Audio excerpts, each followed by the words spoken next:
और चलिए खबरों में अब आगे बढ़ते हैं। लोकसभा चुनाव के दौरान भारत विरोधी साजिश को लेकर अब जांच शुरू हो गई है। विदेश मंत्री एस जयशंकर ने भी इस पर चिंता जाहिर करते हुए बांग्लादेश के कई मुद्दों पर बेबाकी से अपनी बात देश के सामने रखी है। क्या उन्होंने कहा, देखिए रिपोर्ट।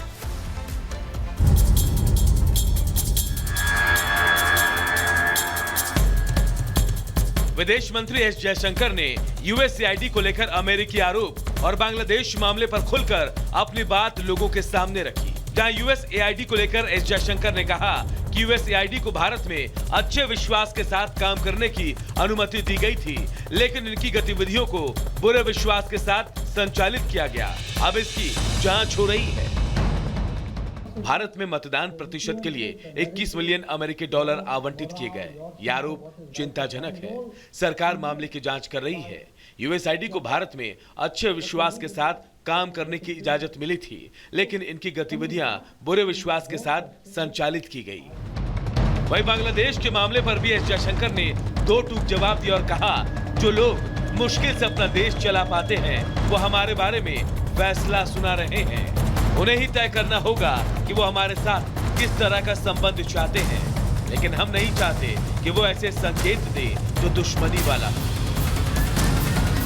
जो लोग अपना देश नहीं चला पाते वो हमारे बारे में निर्णय सुना रहे हैं। अल्पसंख्यकों पर हमला सोच को प्रभावित करती है। हमारे साथ कैसा संबंध वो चाहते हैं ये उन्हें तय करना होगा। बांग्लादेश के साथ खास लंबा इतिहास है। हम नहीं चाहते हैं कि वो ऐसे संकेत दें जो स्वभाव से शत्रुतापूर्ण हो। एस जयशंकर नई दिल्ली में 12वें अंतर्राष्ट्रीय स्वास्थ्य संवाद को संबोधित कर रहे थे। इस दौरान अमेरिकी आरोप और बांग्लादेश के मुद्दे पर उन्होंने बेबाकी से अपनी बात रखी और विरोधी देश को जवाब भी दे दिया। Bureau report, Republic Bharat. और अब बात करेंगे उपराष्ट्रपति जगदीप धनखड़ की, जो कि शनिवार को एक दिवसीय दौरे पर पहुंचे हुए थे महाराष्ट्र के छत्रपति संभाजी नगर में। उन्होंने साफ कहा है कि भारत अवैध अप्रवासियों को अब कतई बर्दाश्त नहीं करने वाला है और उन लोगों को देश में रहने का कोई अधिकार नहीं है।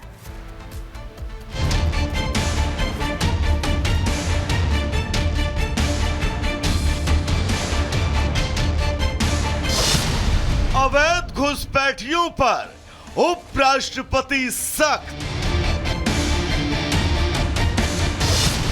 घुसपैठियों का सामान जल्द होगा पैक। उपराष्ट्रपति जगदीप धनखड़ शनिवार को एक दिवसीय दौरे पर महाराष्ट्र के छत्रपति संभाजी नगर पहुंचे। दौरे के दौरान धनखड़ डॉक्टर साहब आंबेडकर मराठवाड़ा विश्वविद्यालय पहुंचे, जहां उन्होंने 65वें दीक्षांत समारोह में बतौर मुख्य अतिथि शिरकत की। समारोह को संबोधित करते हुए धनखड़ ने कहा, हर व्यक्ति का अधिकार है कि वो जिस धर्म का चाहे पालन करे, अपनी इच्छा से कोई भी धर्म अपनाए, लेकिन जब लालच देकर धर्मांतरण होता है तो एक गंभीर चिंता का विषय है। वो लोग कौन है? हमारे उन लोगों को भ्रमित कर, लालच दिखाकर, लोभ देकर उनको ठक्कर मार ले गए। कुछ देशों ने पाया गलत है, वापस भेज दिया। परंपरा दशकों से चल रही है। आगे उन्होंने कहा, भारत अवैध अप्रवासियों को अब कतई बर्दाश्त नहीं कर सकता और उन लोगों को देश में रहने का अधिकार नहीं है। हमारे भारत करोड़ों की संख्या में ऐसे लोग रह रहे हैं जिनको यहाँ रहने का अधिकार नहीं है और वो रह नहीं रहे हैं। वो किसी न किसी रूप में अपनी आजीविका का सर्जन कर रहे हैं। They are making their livelihood here. They are making demand on our resources, on our education, health sector, housing sector. और अब तो बात आगे बढ़ गई है।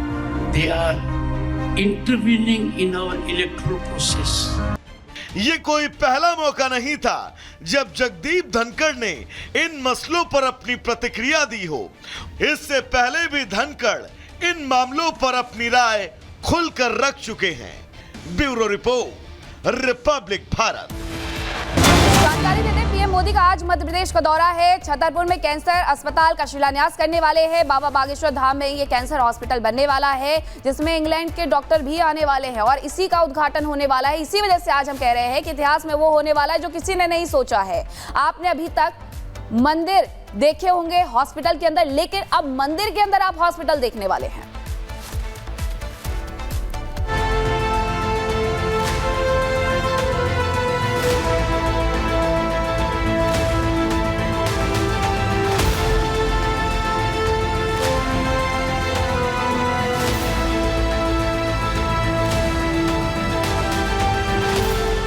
कुछ लोग कहते थे ना कि मंदिर बनाने से क्या होता है, मंदिर खाने को नहीं देता, मंदिर से लोगों को इलाज नहीं मिलता।